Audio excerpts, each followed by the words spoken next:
It is week 6 of the NFL season, and I'm about to be breaking down everything that you guys need to know to make some money on the main slate this weekend over on DraftKings. Also, I have a video for FanDuel. It's up on the YouTube channel. So if you're looking for FanDuel, that video is up here. If you're looking for DraftKings, we've got this video here. If you want both, even better. We got both of those. All I'm going to ask for you is to do me a favor, like this video, subscribe to the YouTube channel, and if you want to sign up for the NFL package at Stokastic.com, which includes all of the tools and data I'm about to be going over here, sign up using that link below in the description box, get access to everything. But let's go ahead and look at the results of my initial sims here. And what I've done here is I built out 10,000 lineups. They've played against each other 40,000 times. And now we're going to see which lineups ended up being the best, sorting by the top 150. Now, the number one overall projected lineup here, it is a double stack for the Los Angeles Rams, and pretty big gap between this lineup and the other lineups that I've built out here. So this top lineup here, Matt Stafford at quarterback, the running backs, Josh Jacobs and Joe Mixon. I also have Chuba Hubbard here in the flex spot. Now, something I should note at the time that I'm recording this, we still have Miles Sanders listed as questionable. In our projections, we have taken Miles Sanders out, which has Hubbard projecting pretty well at low ownership. So it's going to mean we're going to be getting to a lot of Hubbard in this. He's a really good value play, assuming Miles Sanders sits, but a little bit unknown what his actual ownership projection is going to end up being here on Hubbard. But at least as of now, he looks like one of the top value plays on the entire slate. As far as the other players in this lineup, we've got Cooper Kupp, Mike Evans, John Mechie, and then Tyler Higbee. So this is the double stack Stafford with Kupp and Higbee. That is our number one overall projected lineup as far as simulated ROI. Let's go ahead and look at some of the individual player exposures. And yeah, like I said before, Hubbard, we currently only have projected for 1.6% ownership just because the uncertainty with Miles Sanders. If Sanders ends up playing, then Chuba Hubbard is going to be projected way worse by us. We right now have him projected for 14.15 fantasy points, making him the best points per dollar play on the slate. But that's under the assumption Miles Sanders sits. And that is also going to end up impacting his projected ownership. If Sanders is indeed officially ruled out, his projected ownership is going to go up a good amount, and that will definitely make some changes on the slate. But let's go and look at some of the individual players that we're getting to by position. So let's go ahead and start with the quarterbacks.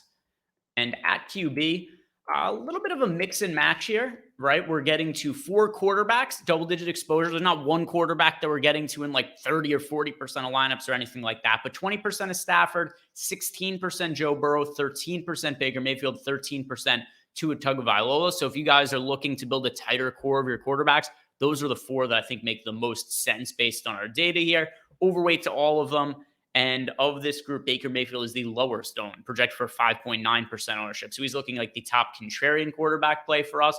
Also getting overweight to CJ Stroud, who is only projected for 2.4% ownership and got to 6.7% of them. He's looked fantastic so far. And coming into this week, we actually did have Devon Achane and CJ Stroud is fairly close as the 2 frontrunners to win the Offensive Rookie of the Year award. And now that Achane is on the injured list, we've got CJ Stroud, depending where you look at, minus money to win Rookie of the Year. Been a really good first-year campaign for him. As far as quarterbacks, we underweight to the field too. Underweight on Justin Fields, underweight on Sam Howell. No real crazy stances on any other quarterbacks, though. Let's go and check out the running backs. Which running backs are projecting the best for us right now and warrant the most exposure? Hubbard, don't really need to focus anymore on him. Kind of gave the rundown of him already here. But if we do end up seeing Miles Sanders out, Hubbard is going to be one of the best points per dollar plays on this slate. Makes a whole lot of sense to get exposure to him. Other running backs we're getting to, a lot of Joe Mixon, a lot of Josh Jacobs, a lot of Kyron Williams, a lot of Raheem Mostert. So Mostert benefiting from Achane being on the injured reserve. We're going to have to see what ends up happening with Jeff Wilson this week. Does he play? Does he not play? If he does, how many touches is he expected to get? Mostert's been extremely efficient, has played really well overall for the year. And we saw him early on in the season too, when Achane was just, believe it or not, a healthy scratch in week 1 by the Miami Dolphins. And Mostert really looked good at the start of the year. So I expect to have a few really, really big games before Achane comes back. Kyron Williams goes pretty well with Matt Stafford stacks. It's not always a scenario where we want to play a running back with a quarterback, but Williams has been pretty involved in the passing game this year. We've seen games where he gets big target numbers. We've seen him capable of scoring by catching some of those short passes. So I think that he does make sense in lineups with Stafford. And then Jacobs, Mixon. These are popular running backs that are also projecting pretty well. So it makes sense at their price points and their projections to be playing them. Who are we underweight to at running back? Currently underweight to Rachaad White, coming in underweight to Christian McCaffrey, underweight to Travis Etienne, and underweight to Alvin Kamara, as well as Ramondre Stevenson. Pretty okay with coming in underweight to the field on Stevenson, just based on the fact that he seems to be losing touches out to Ezekiel Elliott, and the Patriots' offense overall has been total dog shit. It's been a terrible, terrible train wreck. Rachaad White is somebody who I think I would be getting more of if we had Chuba Hubbard not as an option for this slate, because I do think Rachaad White is a little bit underpriced, but we now have a situation where we've got Chuba Hubbard projected similarly and is even like $1,500 less expensive than Rachaad White. And then one other thing to mention, underweight to the field here on Christian McCaffrey, which is a little bit scary, but we have a lot of value at running back now, which is going to make it easier to pay up for wide receiver. So when we get to the wide receiver spot, I'm going to assume we have a good amount of the pay up wide receivers in here. If that's the case, it is. Wide receiver, our most rostered one is Jamar Chase, 42.7% of our lineups having Chase. And we'll see what happens with T. Higgins. If T. Higgins is ruled out, Chase is going to look even better. Something else that's really helped Jamar Chase, that Joe Burrow is healthy. Joe Burrow was clearly hampered the first few weeks of the season. He looked way better last week. He actually did have a scramble for 10 yards up the middle at one point during the game. He looked way more mobile. And the Bengals also had more passing game success than they had at any other point in time this year. Jamar Chase, 15 receptions, a Bengals record, nearly 200 receiving yards, 3 touchdowns. He broke last week's slate. I like getting back to him in week 6. Other wide receivers we're getting to here. Christian Kirk, who has kind of been like the 1B to Calvin Ridley's 1A, and Christian Kirk remains cheaper than Calvin Ridley. I like getting to him. He's building up a good rapport, or has built up a good rapport with Trevor Lawrence. Also getting to Mike Evans. If I'm pointing out one player here I'm getting exposure to that I'd be apt to use the ROI boost and downgrade to get less of them, it's hard to feel great about Devontae Parker. As cheap as he is, Mac Jones has been terrible. The Patriots offense has been terrible. It's not a situation I really love. So the data says to play Devontae Parker. I might beg to differ and go elsewhere at wide receiver. Also getting to Devontae Williams on the high end. Let's see. What did I just say? I meant to say Devontae Adams. I have no clue what name I just said. Did I say Williams? I don't know how that came out of my mouth. But Devontae Adams getting to a good amount of here. Kind of surprised to see that we're getting to more of Puka Nacua than Cooper Kupp. My personal preference, I prefer Kupp to Nacua. We actually do have Kupp projected for a couple more 3 more fantasy points about.